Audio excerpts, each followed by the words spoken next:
You've had 2 interceptions and you want how much money?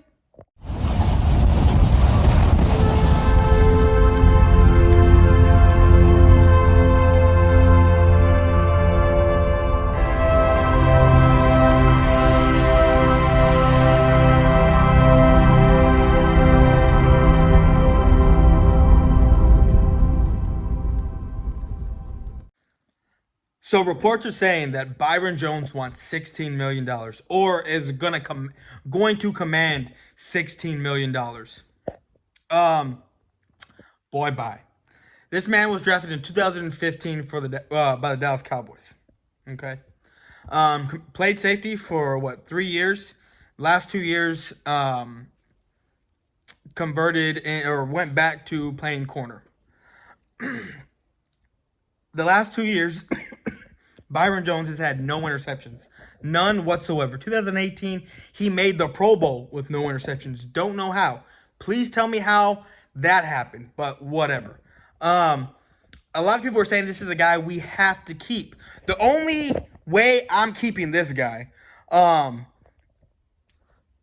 is if he's bringing that mill down by 6. By 6. There's no way I'm paying a man that is supposed to be a shutdown corner $16 million with no interceptions.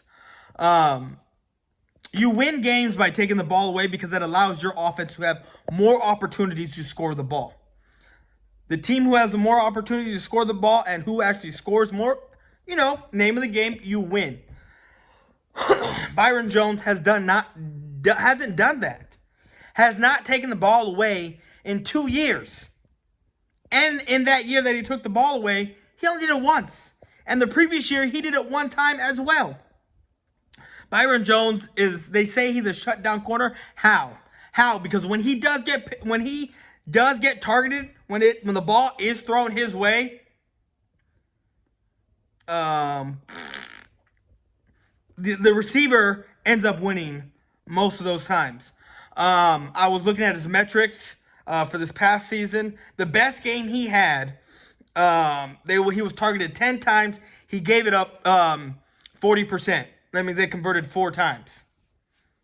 I see times where he's converted, where they've targeted him 3 times. He gave it up twice.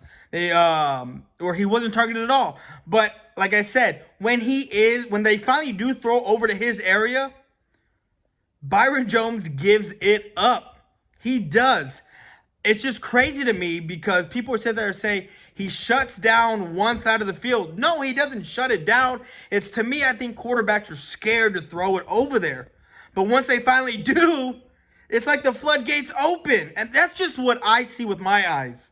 Like I said, when I was looking at his metric, his best game was targeted 10 times. He only gave it up 4 times. So there was a game where he gave it up 10 times. He gave up half. There was a game where he gave it up, I want to say 10 times. He gave it up. He targeted 10 times. 6 he gave it up.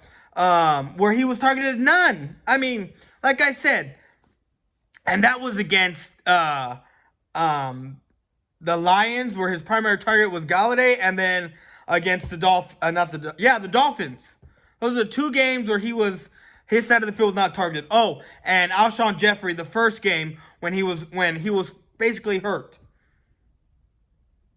Every other time he's targeted, he gives up, whether it's 3 times, 4 times, 5, 8, 10, he's giving up a good percentage of those targets. And granted, it's not a lot of yards that he gives up when he is targeted that side. I'm just saying it might be the route that the receiver's running is why it's not that many yards, because he is kind of fast. He's fast. But to me, Byron Jones is not worth $16 million. Not at all. And as you can tell, when you see that picture that I posted earlier, the Giants and the Eagles are suitors for this man. And I say let them have him. Let them have him. And why? I would love Byron Jones to go to the Eagles. Why? Because Byron Jones isn't going to take the ball away. He's not going to be able to defend Amari at all. I don't think so. And let's not forget, the Eagles are cap strapped. Yes, they just released Nigel Bradham, giving them $4.5 million extra to play with. But I think right now they're at 44. So with that that's 48 million. If you're expecting 16 or somewhere right around 16 mil, that's 32 mil left to play with. 32 mil left to play with. And who are you going to sign? Who?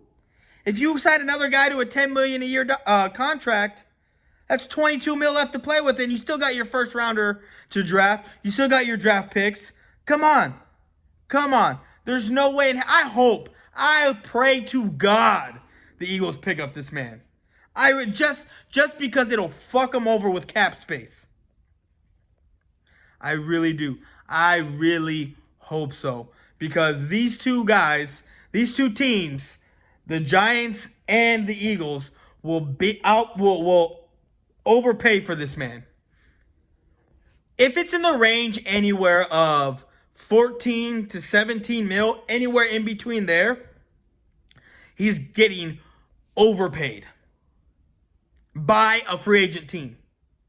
Now, if the Cowboys were to keep him and pay 12 mil or 13 mil, that's not overpay. I mean, that's overpaying, but he's at least we're paying him, to stay. If he goes somewhere else, he's getting overpaid into the 14 to 17 mil range, even though he's commanding 16. I don't think Byron Jones is worth anywhere close to 16 mil, not even in the slightest.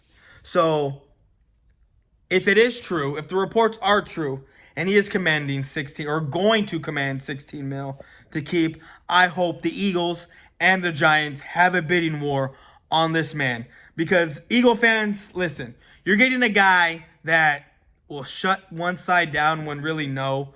And with your scheme, Jim Schwartz's scheme, the play back on your guys, because Byron Jones, he does play back. And I think he will have the same success he had in that defensive scheme as like he did with the Cowboys, which is none. None. He was just a guy that was there that the quarterbacks didn't throw to. And when they did, he gave it up. You're not going to get turnovers from this man, and I know that's what y'all want. That's what we as Cowboy fans want. We want more interceptions, more turnovers from our corners, our secondary. But what's his name? Jordan Lewis has the most interceptions on our team. And he's not even a starter. He has 4. 4 interceptions, Jordan Lewis. This man is not worth 16 mil. So please, Eagle fans, please, Eagles and Giants, please, get in a bidding war. Overpay this man and fuck yourselves. That's all I got to say. I know I said I was going to do more videos, but I've been under the weather the past couple weeks. After the rodeo, I got sick, and I felt like crap. Was working. I'm just barely starting to feel better.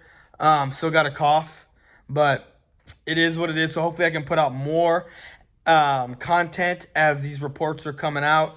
But yeah, Byron Jones is nowhere near worth to me $16 million. Not even fucking close. With Byron Jones commanding that much money, stick to Amari and stick to Dak. Get those two guys signed. And this is my only worry about not signing Byron Jones is that we're going to pass up on Delpit, we're going to pass up on Kinlaw and draft a corner in the first round. And I pray to God that does not happen. I hope we stick to our guns and go with Delpit or Kinlaw. Or if we need to, get a young wide receiver. One of if CeeDee Lamb's there, or one of the other Alabama guys are there. If Kinlaw and Delpit are gone at the 17th spot, and draft a corner in the second round. There are good corners coming out of the second round. I will take a corner after. I will take a safety, a defensive tackle like Kinlaw, or one of those top 3 wide receivers before I will take a corner. That is just how I feel going into this draft. I will not in the first round. In the second round, you want to draft a corner, get a corner. if we don't keep Byron Jones. So that's just my thoughts on this situation. Let me know what y'all think down in the comments. Make sure you hit that like button because I get more likes. This video gets spread more. So I'm out. Peace.